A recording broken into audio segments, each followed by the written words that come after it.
High everyone, आज हामी जाँदैछौँ नुनुबी किसिनको वे। त्यहाँ गएर चाहिँ हामीले टिकटको लागि लाइन बस्नु पर्दो रहेछ। लाइन बसेर टिकट लियौँ अनि खुसी हुँदै हामी केबल कार चढ्यौँ। केबल कारबाट चाहिँ यस्तो दामी दामी जङ्गलको भ्यूहरू अनि त्यसपछि सहरको भ्यूहरू देखिरहेको थियो। अनि हामी भ्यूहरू हेर्दै रमाइलो गर्दै माथि गयौँ।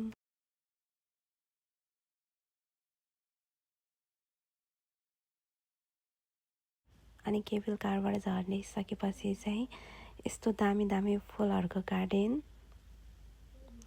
अनि हामीले फुलहरू हेऱ्यौँ, त्यहाँनिर फोटो खिच्यौँ, भिडियो लियौँ।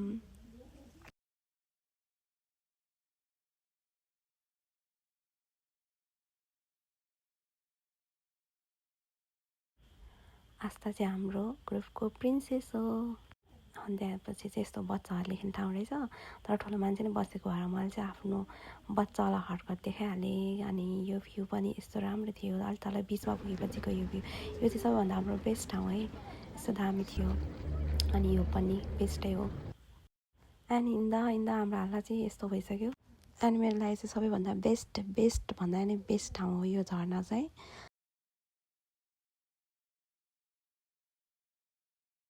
अनि त्यसपछि चाहिँ हामी फर्क्यौँ। फर्किँदाखेरि चाहिँ नजिकैको नेपाली पसलमा गएर हामीले खाजाहरू खायौँ। अनि त्यसपछि हिमेजी फर्क्यौँ। Okay, bye bye guys, thank you for watching my video.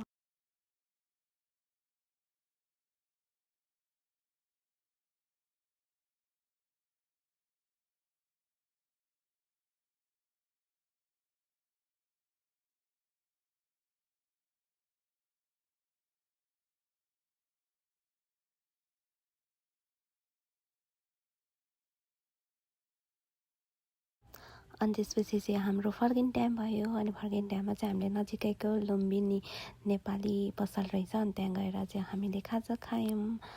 अनि त्यसपछि खाजा खाइसकेपछि चाहिँ हामी हिमेजी फर्क्यौँ। Thank you guys watching my video.